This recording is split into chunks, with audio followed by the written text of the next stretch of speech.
It would say maybe something like if you were diagnosed with depression or things like that, but it wouldn't tell you in an interpretable fashion what the most important, how big of an impact that was and in which direction. With what it's called is explainable artificial intelligence. So that helps with things like personalized medicine.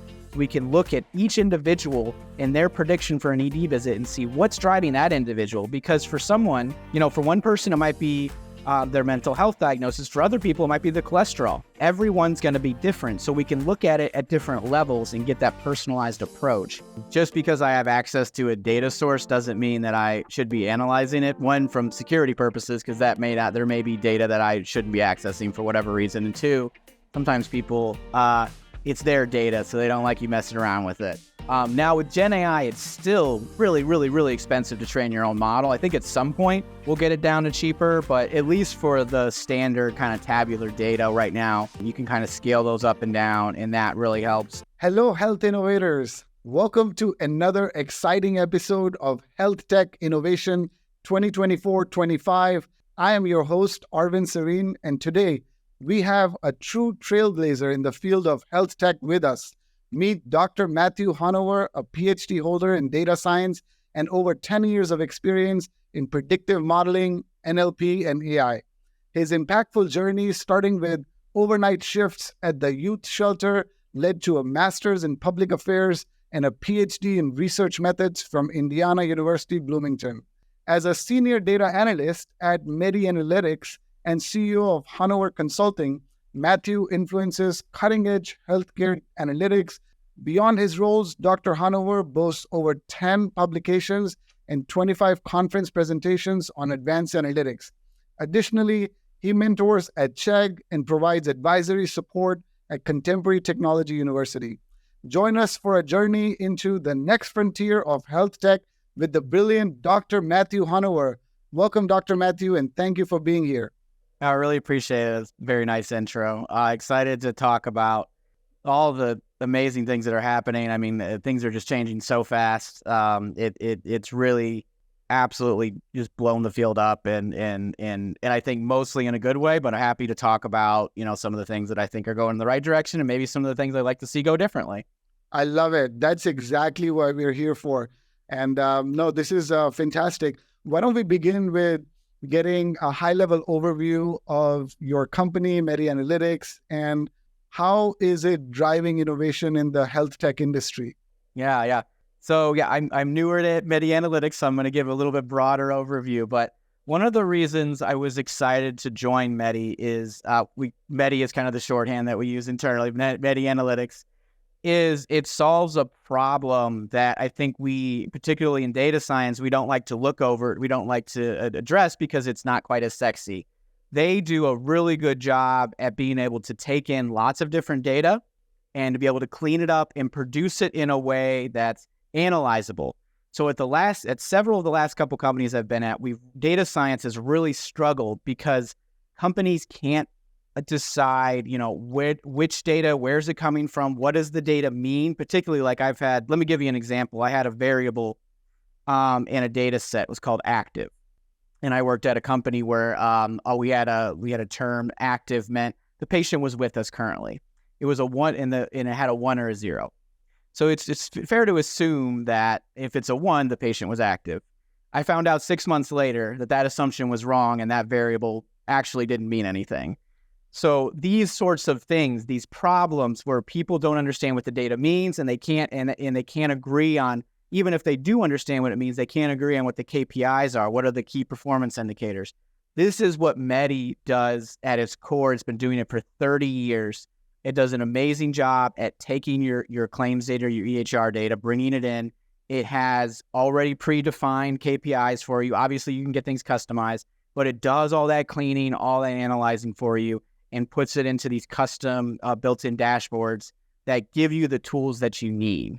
And at the core, that's what it does. And it sets up data scientists like myself to be able to actually do the fun stuff, to be able to actually do the predictive modeling, the forecasting, which we've been doing, starting to get into some of the generative AI, generative BI, which I'll talk a little bit about as well.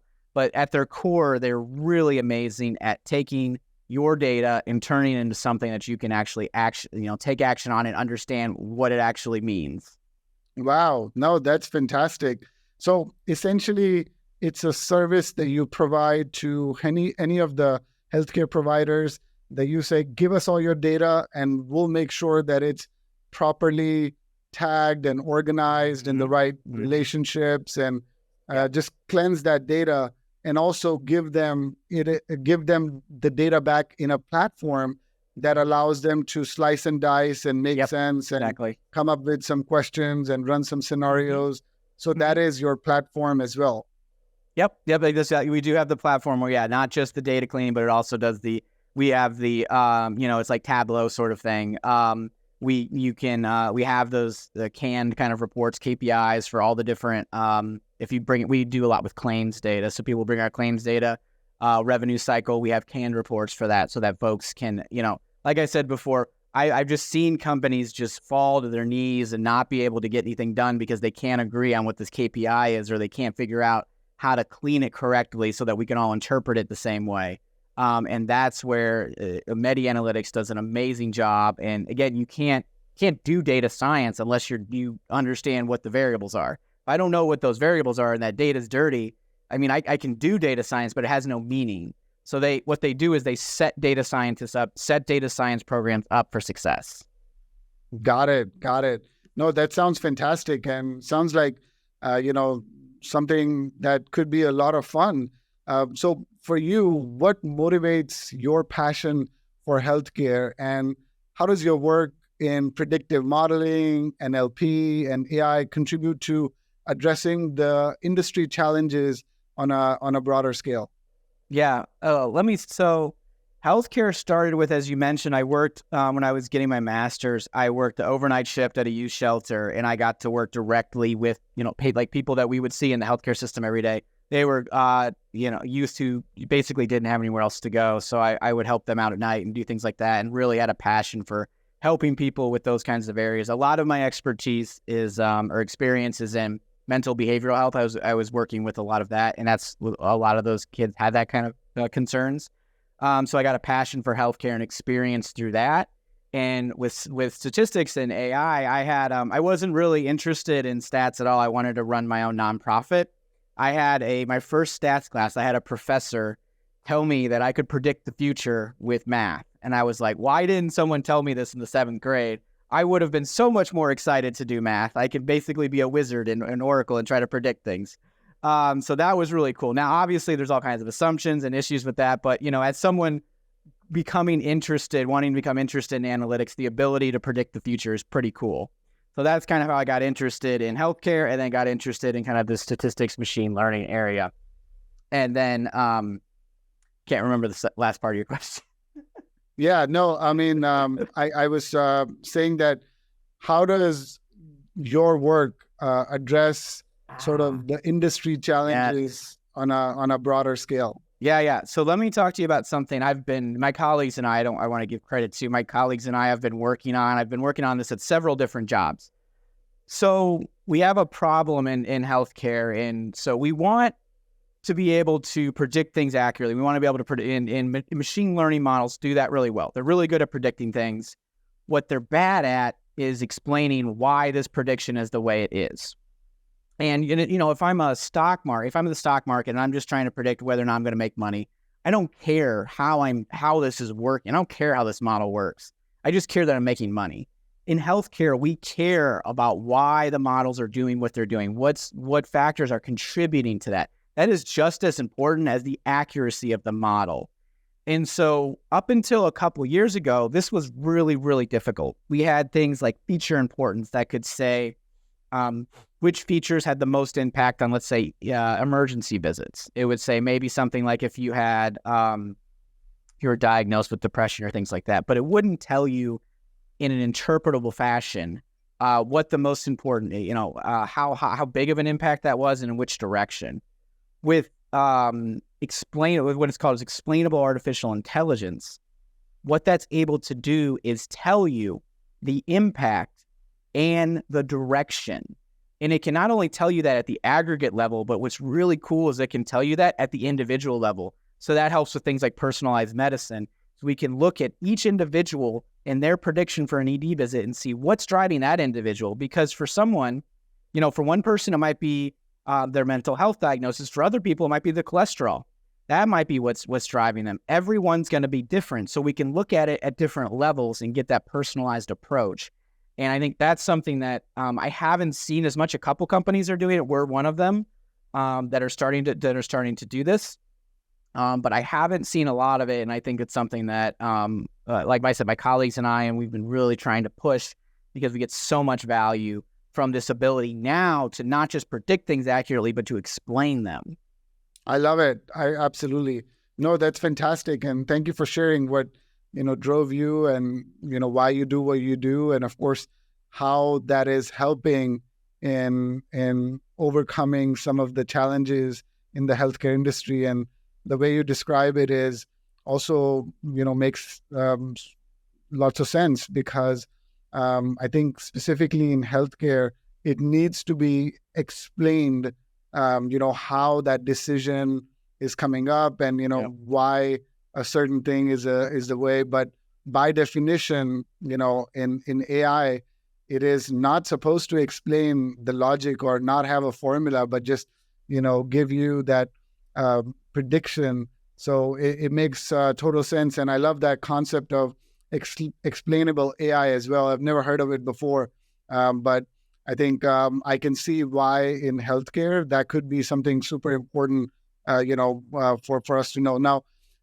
for some of your work, does that allow providers to make better decisions with the patients, or is it more towards, the administrative side and efficiency and insurance claims? Can you maybe, throw some color into that and tell me where is majority of your work? We've had with this concept, we've had more buy-in at the administration level. It's a little easier for them to understand. The clinicians are still a little worried. I think they think that we're trying to do their jobs for them. And that's not at all what the idea is. The idea is to help support them because there's just so many, these particularly in mental and behavioral health, the factors that are driving these diseases are so multifaceted. There's hundreds of things that are driving it. So if we can help them identify what maybe are the top 5 that can, and then help them focus on those. We're not telling you what to do. And that's where I think it can get a little too far. I think if I would get a little worried if we start getting into the realm of you should do exactly this for that. Maybe we'll get there someday. But what I'm advocating for is these are the things that the model, the data says are driving this person to have whatever that bad outcome is. And then they can start to focus their efforts on those couple of things and better use their resources. So I think it's going to take some more convincing at the provider level, but at the administrative level, they've definitely I've had an easier time for buy-in, and they like kind of the aggregate view as well at the C-suite level. We've had a lot of buy-in there too, where they'll see these are the top 3 things driving revenue, or we do per member per month cost. So, what's driving costs and things like that. They're really interested in those too. But I know I'm really interested in that individual level and helping providers, but we'll hopefully get there at some point. But this is very new, so I understand. Yeah. I think the aiding part definitely we're ready for. I think it's going to be interesting to see how AI chatbots work with mental, basically doing a therapist job. I think it could do some simple triaging, like some simple, are you suicidal? Are you having a panic attack? These sorts of things. And then maybe it can triage a little better and help at some point. But I think we're still probably a little bit away from the full therapist. But I think it definitely can help triage. And also thinking about when I use Gen AI for coding and things, I'll type in what I want to do and it'll give me some options and some good code. I think at some point they'll be able to type things in I've got a patient doing this, having this, what do you think? And it'll give you some ideas, but you still have that expert. I can always go in and test and be no, that's not quite what that's not what I wanted. I think having that interaction is going to be really important with that expertise because they'll be able to make the most use of it. For me, when it comes to Gen AI is really good at writing Python code. So it's just I don't really need to be good at writing Python code anymore. I just need to know the problems that I need to solve, and I need to know enough to be able to integrate it and run it successfully. And I think that's probably the next stage before we jump to like full automation. The next stage is being able to better integrate and basically make therapist job and other folks' jobs like it's done with my job a heck of a lot easier and a heck of a lot faster. Yeah. No, and I think you have a point. It may be still a way that full integrated experience, but at times I also think about that it may not be that far off because like I used to use BetterHelp and it was so helpful. Like it's obviously you expressing, and then what would my therapist do? She would just give me a few exercises to really practice, certain things that I may be lacking. And I think those types of exercises could be gamified. It could be that entire mobile app experience. So it may not be as far. And that's my hope that, there could be some progress in that area for sure. That makes a lot of sense. The giving of tips and tools. I think it can do a really good job at that. Yeah. Totally. Now, shifting gears here, can you give me a few examples? I know that some of our community just really, gets it when there are some examples. So if you can share like an example of how your agile approach and your cross-functional teams have impacted, healthcare operations and maybe even outcomes. But I think the operations and the efficiency is what you might be focusing on first. So can you give me some example? Yeah, it's a simple example. It's nothing fancy, but I worked at a company, and this kind of goes to another theme that I might touch on later, if not. But healthcare is always, when it comes to tech, 5 to 6 years behind at least. So at this company I was working at, this was a while ago. This was like 2017. I don't know. It was a long time ago. We were tracking patients for evaluation programs. I forget, they were in this was in behavioral mental health. They were in different programs. We were tracking their data, tracking them over time. We had to collect data and at a before they started the program and then after. And we would do this all in Excel spreadsheets. It was an absolute mess trying to figure out who we contacted and things like that. And I had just gotten like my Scrum certification and had kind of understood the process. And I said, okay, this is like my first big project that we can actually do. This is something that the entire organization, they're all using these individual spreadsheets and it's an absolute mess, killing time, so many errors. I was like, let's just put together a little SQL, Access SQL database. And so I took everyone together. I got all the stakeholders together, got everyone together. And I said, here's the problem. Here's some of the steps to break it down. And I identified who I needed. So I knew there were certain people who were good, good programmers and good coders. So I had them to help with some of that. I knew I had people who knew the Excel sheets in and out. So I had them tell us basically the requirements. Like, what do these spreadsheets do? What are the problems? What can we do to solve it? So we got everyone together. I put together a board. We put our backlog together, and I did the first iteration of the little Access database. Nothing spectacular, but we went through and tested it and iterated a few times, and we found that it basically did what we wanted. And not only could we use it, but other people could use it as well. They could use different versions of it. And so after I think I was able to, the thing I was really proud of is I was able to phase myself out of the project. I was on it at the beginning. So we got to the MVP process and it worked. And then I was able to phase out, and then the whole team just basically took it over. And long after I was gone, they were still using this process to be able to track and implement data. So that was a real success, really cut down on errors, we were able to have 5 or 6 people working on it at the same time, cleaning it up and using that agile process. We got that MVP within, I think, like 2 or 3 weeks tops. And they were able to get that out there and make the shift. And I actually wasn't even on when they did the full shift. I remember hearing about it I think we went pretty smoothly when they did like a hard shift of we're going to turn off the Excel sheets and turn on this. And it seemed to work pretty well, but at that point I was actually off the program. So you can see how bringing that team together, finding the right expertise, at some point you may not even need yourself on that project anymore. And that's the idea, is that you've got so many good, talented people around you working with that you become at some point obsolete so you can work on other things. Love it. No, absolutely. I think that's the right way. You take a problem and then, try to get a team aligned that has a cadence and then just let them continue to evolve that product. And that goes back to the, basic principles of agile approach and working with a lot of the cross-functional teams, you know, and I feel like at times some of these examples cut across different verticals. So it's super interesting, and it's all about that big data. So Yeah.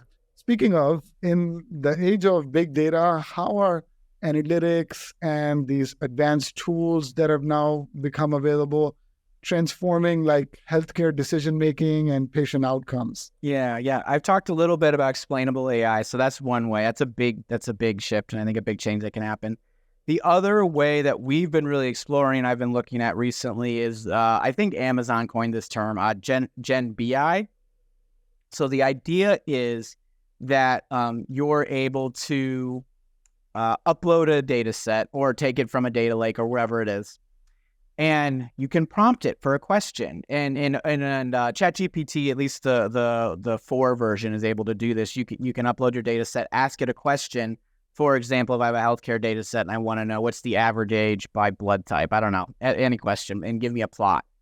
The idea is that you can use that to be able to show those results. And this is really important because what I've seen in talking with other front-end developers is healthcare folks really struggle with Tableau, Power BI, and all those different apps to be able to find exactly what they want. Generally, they want like 3 or 4 different questions, and they want to be able to know what are my patients by this year and this, and just we really struggled at my last company just getting people to go to, like, they didn't even know where Power BI was. They're like, where is it? I don't know how to use this. I don't want to watch a training. I don't want to do this. I just need to know these 3 things. And so what we're really trying to do is to be able to give them that easy user interface like you see on ChatGPT, where you just type in, here's your question.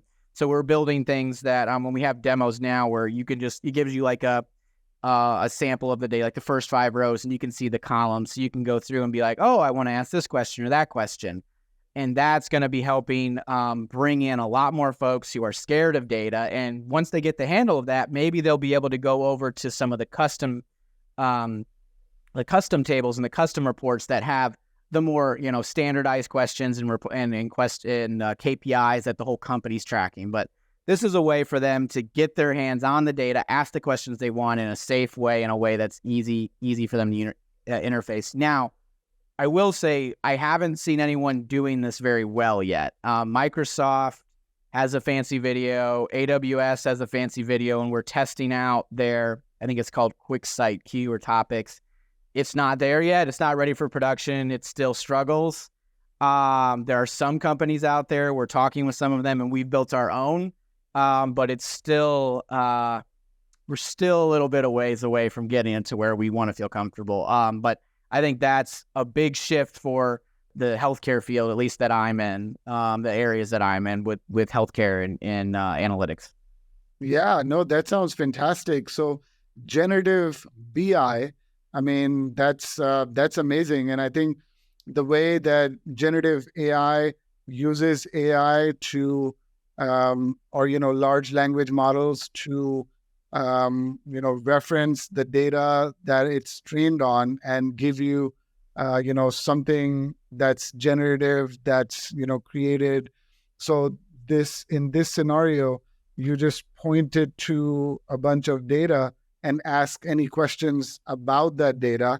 That's super awesome. And I think, what I look forward to is maybe even by just giving data and not even asking any questions, it just, the question is like, hey, what are the anomalies, or what do you think I should know? And it just automatically says, okay, well, you need to definitely look at this because there's a kink here, or, there's, some of this going on. So not even ask any question, and then it just gives you those business intelligence answers as such. That's, that can be unique for any data, and, of course, super important for healthcare too. Yeah, you could probably do that now. You could probably upload a data set and just ask it, what are the trends? Or you could build a custom like what we've done, kind of build our own custom LLM and then train it in the background to be like, hey, just answer these questions automatically whenever you see a data set. And usually the way it works, it's not super magical. Basically what it does is it looks at your question. It's really good at generating code. So it generates either Python or SQL code, whatever it is, and then executes that code. So it's not super, it is difficult. Obviously it's doing a lot of work, but it's not, that's kind of the magic behind it. That's what it's doing. Love it. That's fantastic. Like navigating stakeholder engagement across diverse departments, how do you ensure alignment of data science initiatives with the varying needs of operations and compliance and finance and clinical and IT? Yeah. How do you manage that delicate balance? Yeah, I think, well, first you have to understand who owns what data source. I learned this early in my career. Just because I have access to a data source doesn't mean that I should be analyzing it. One, from security purposes, because there may be data that I shouldn't be accessing for whatever reason. And two, sometimes people, it's their data, so they don't like you messing around with it. So that's something for young data scientists. Make sure that who the owner is of the data and that they're okay with you messing around with it. So that's a big one, is understanding who owns it so you don't step on any toes. Being able to integrate it correctly, so making sure, this is more of a technical thing, but sometimes there's no IDs, so it's I can't bring this stuff together. So even if people wanted me to analyze it, I couldn't. But as far as prioritizing, it comes down to, I think, two things, is how much value in value could be, it generally comes down to revenue or patient outcomes, one of the two. So how is it going to help our patients get better, which usually translate into more revenue anyways. So trying that, it comes down to those two things. And then also, how easy is it going to be to do? So it's, if you take it on a scale of those two things and kind of rate it on those two, if it's really high value but impossible to do, we might pick something else that maybe it's less value, but this is something we could get done in 2 weeks. So let's take that on and do that. What can we get and what can we turn into a product the easiest? So those are the things that I generally look at and try to rate it on those two areas, and try to find the one that maximizes both, and just pick, 2 to 3 at a time. If you try to do everything, then nothing gets done. So picking the 2 or 3 that maximize those, making sure you're communicating and getting you have to be getting demos and products out. If you're just telling people, this is what we did this week or whatever, they want to see results. So you have to continuously show people stuff, even if it's not fully done. If you're continuously showing them results and progress, people will be much happier with you. I absolutely agree. Mm-hmm. And I think that goes back to the agile principles, right? At the end of the sprint, show me something that's workable. Exactly. If you're trying to build a car, show me 2 tires, stuck with a rod that actually move, or, something like that. So it's, I think I agree with you. And that goes back to the fundamentals. Now, how do generative AI and large language models play a role in shaping actionable insights and improving communication within the healthcare industry, keeping what you just mentioned in mind? Yeah. So I think one area is the Gen BI, where it can analyze the data for you. The other one where I'm curious to see where it goes, and we've touched on this a little bit, but Google has new LLMs. One of them is called MedPalm. And in theory, you're supposed to be able to ask it healthcare questions, and it could give you answers to that. And I think that goes back to what we talked about with the mental health example of, I think that can be really helpful for doctors who know generally, how to interact with it, what the right answers should look like. But sometimes it's just faster to ask it, as opposed to, I know there's a lot of things in Python code that I kind of remember, but I just don't remember the second, or if I looked it up, I could figure it out really quick and I would know what the right answer is, but it's just faster to have it do it for me. So I think in that sense, the way I use it for programming, again, I think doctors could use it to, this patient is exhibiting these symptoms, they're this old, they have this, you could upload their, potentially their electronic medical history. and it could give you that, and you could tell it why it's in today. And then you can also, probe it and ask questions and come up with your own analysis and interpretation. So I think it can really help with that. On a less exciting note, I've talked a lot of doctor friends that I have say it helps them write the generic notes that are the same almost for every single patient. There's like certain things that they have to do every single time for every single patient, no matter what, and it has to be in a certain format. And so it's just helping a lot with clerical work and letting them spend more time with patients. So I think those are the two areas that I really see it outside of what I've already talked about. Yeah. No, and definitely the former one is the sexier one, and this is where we need, a lot more progress instead of just, basic notes, which, of course helps preserve time and makes doctors more efficient so they can serve more patients, but at the same time, I think what we want to do is break through and that decision-making on the clinical side of things as well, how generative AI can come. Yeah, Google, I think, has, Galaxy as well, as one of the ones I heard, the large language model. But a lot of these companies are, creating their own as well. As you mentioned, that Medi Analytics also has, one, maybe an open source that's now, brought in-house and worked on. Now, and there's also all these different cloud platforms. So like Azure, AWS, SageMaker. How do you anticipate the role of cloud computing evolving in healthcare data analytics and management as such? Yeah, I think I'll speak particularly to the data science field because that's where I'm in. But it's made a world of difference in being able to train large models. So before, it could, it would be impossible on my little MacBook to train a model with more than a couple. Maybe I could get 10,000 patients, but that would take maybe a day or two. Like this was my little MacBook. Now we're able to choose and scale up different computing power. So that's just like how much power the computer uses. How it makes it go faster. Basically, it makes these calculations go faster.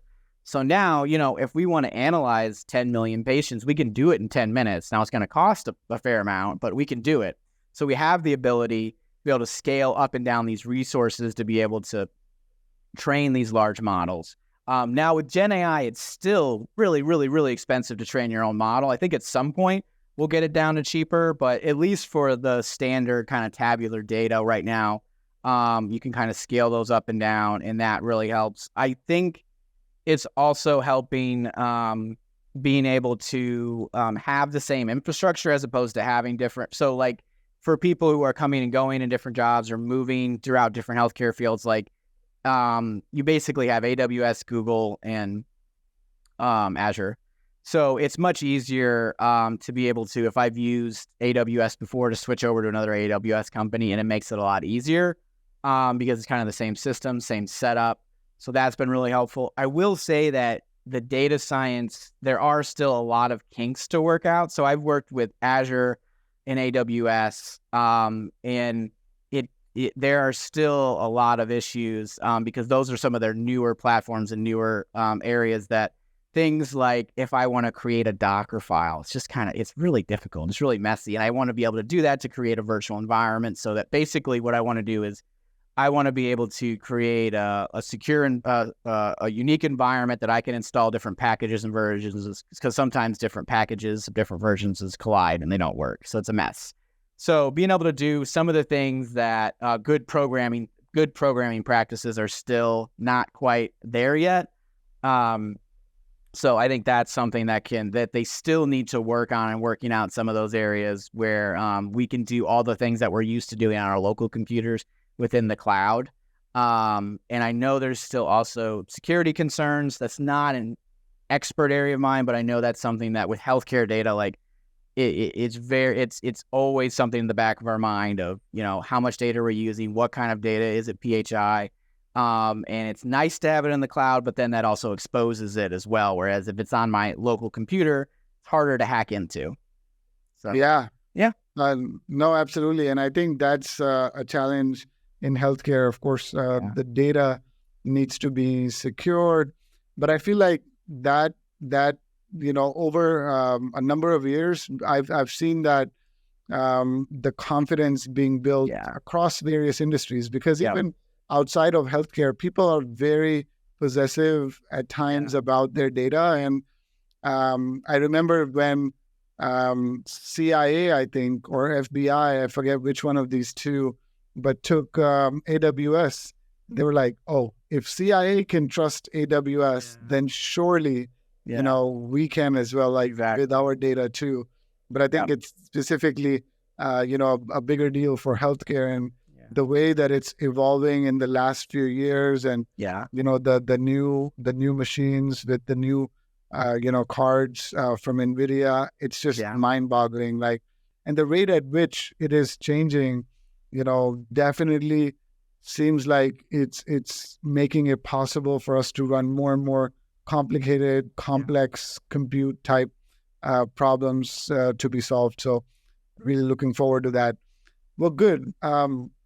So can you highlight maybe then a project in healthcare data that you particularly might be proud of, and that, hopefully showcases some positive impact on the delivery of healthcare services or outcomes for patients? Yeah. So during COVID, we were basically, like everybody else, everything just shut down and everyone got sent home.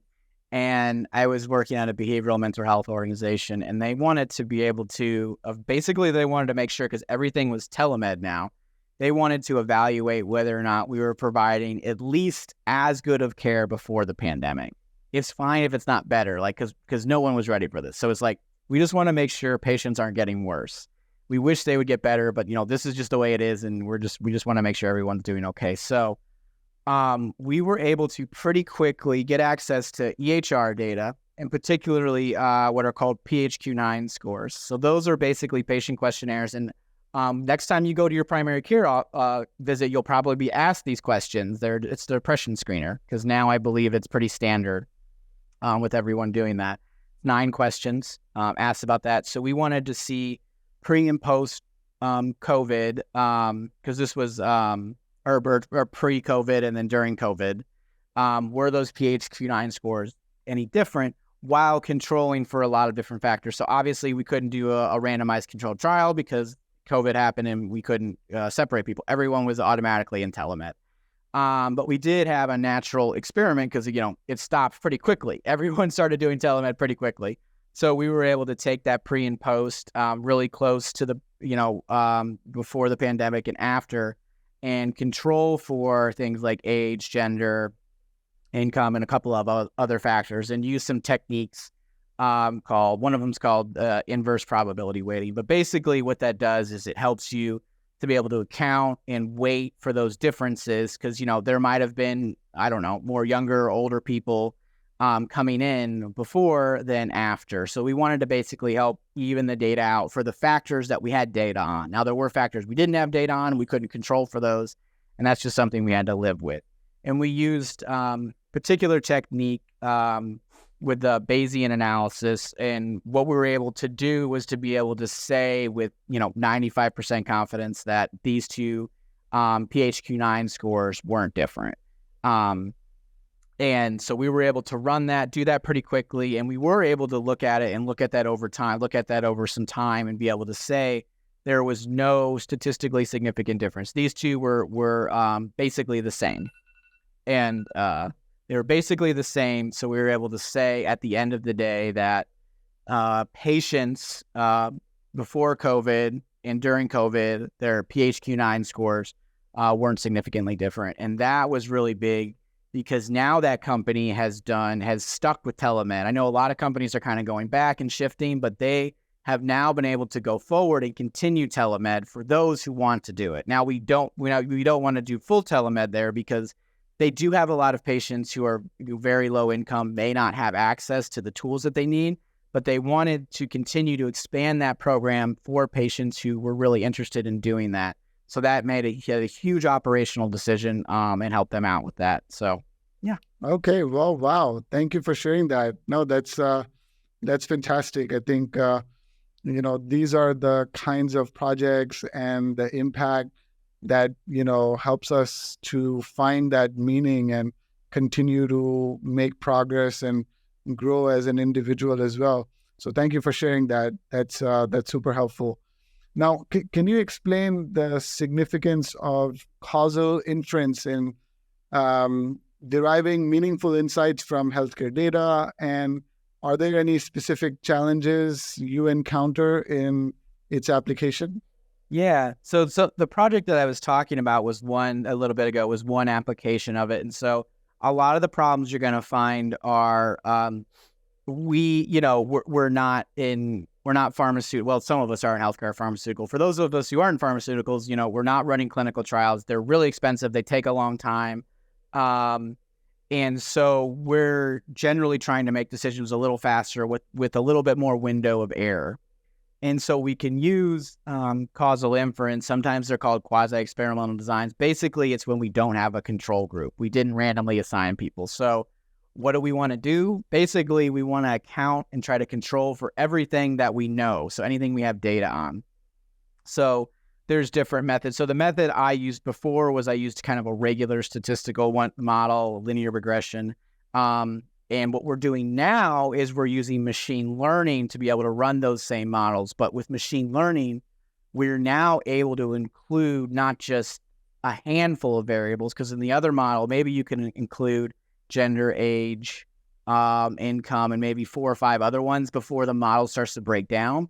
With machine learning, you can include hundreds, of different features to be able to basically control for everything that you can think of.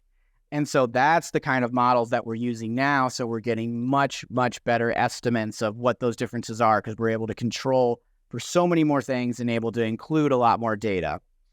So that's really where causal inference and machine learning kind of connect, and to be able to make those business decisions of evaluating different programs, evaluating interventions, or different marketing strategies, whatever it is for your healthcare company.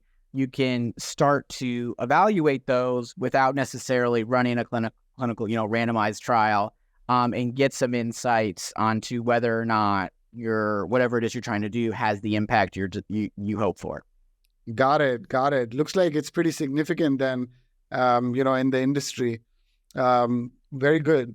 Now, drawing from your experience, what emerging trends that we've talked about, during this wonderful conversation, or, some topics in health tech community that you feel like you're most excited about in the coming years, and what impact do you foresee these having on the industry? Yeah, it's probably I've talked about this a lot, but it's got to be Gen BI. I know I've worked in the business intelligence departments of the company, so I'm a little biased because I've worked in that department in the last 3 years. But that's what you're most excited about? Yeah. Gen BI. Okay. Yeah. Number 2, 3, and 4, maybe. Number 2, probably the explainable artificial intelligence, and seeing that at the provider, like the actual provider level, and seeing that have the impact. That would be number 2. A wild card that I haven't talked about that I think is interesting is potentially virtual reality for training for providers. I just think I'm someone who has to learn by doing. And if you think about particularly like people who are, emergency doctors or other surgeons, like you can't really learn by doing, because that's dangerous. So, they can run simulations and things like that where they have, actors and things like that, but it's really hard for them to get training. So I would like to think that hopefully VR can help them get some of that extra practice. I don't think it'll be perfect. I play tennis, so like I think of it as like hitting on a ball machine. It's like that's good, and you can work, particularly if you want to work on something. Like I want to work on my backhand today, and you really want to drive that in. It's good for that. It's not the same as being in a match, but it's still like I get a chance to actually get a feel for it and hit there, and it really helps you prepare for those outcomes. So that's kind of another area. Yeah. I mean, of course, the muscle memory is extremely important. No, and this is fascinating because I never thought of it this way. But how would it work? Like you would have maybe some gooey material, and then you put those glasses, and then whatever changes you make, those are interpreted, and then accordingly you're able to see it maybe there are different levels of, tensile strength, to depict different parts of the body. I mean, again, maybe we're getting too ahead. Yeah, I can't tell you for sure. I mean, I've had ones where you could put on gloves and they can kind of feel with that. You could do that. You could do something like that. But yeah, I'm not entirely sure. But that's, like I said, it's a little bit of a while because something that I've thought about. And I was like, because I play tennis with a lot of emergency doctors. So it's like something I was like, man, and they're talking about a case that they had never seen before. And I'm like, man, that sounds really hard. If I had a problem I'd never seen before, I'd want to Google it and probably ask ChatGPT and work with it a little bit. I was like, that's tough. It's too bad they don't have a opportunity to practice different things more. So yeah, I'm not entirely sure how, it's being implemented. I'm sure there's some companies out there, but it's something that I think would be really cool to see and excited to see. Hopefully that help a lot of physicians be able to get that extra practice in. Absolutely. Absolutely. And I think something a little bit more basic where you have, the skeleton and being able to take that apart and, do all of that in augmented reality. Exactly. Yeah. Makes, could be more immediate too. That makes total sense. Well, thank you so much, Matt, for your time today. I had such a fantastic time speaking with you and hearing some of the wonderful insights in our industry. Any final message for the healthcare community before we wrap up this podcast? Yeah, I think it's, as we've talked about, a lot of really cool things and a lot of cutting edge things, but I say because I'm one of them. Your data scientists can't do anything without good data. And again, that kind of goes back, I'll brag about Medi Analytics a little bit. That kind of goes back to what we do at our core, is to make sure that the companies have good, accurate data, because you can throw any fancy model at it, and if you don't understand your data, I can't help you. We can't help you if you don't have good data. So that's really the key piece: is get your good data first, and then do your data science later. Love it. Amen to good data. I think that's going to be critical. Well, fantastic. Again, thank you so much, Dr. Hanauer. It was really wonderful speaking with you, and I'm sure that our community is going to get tons of benefit from this talk, and hopefully we could do something like this again. But until next time, have a good one and goodbye. Yeah, I really appreciate the time, and thank you very much. I'm looking forward to meeting again. Yep. Bye. Okay, great. Thank you. Bye.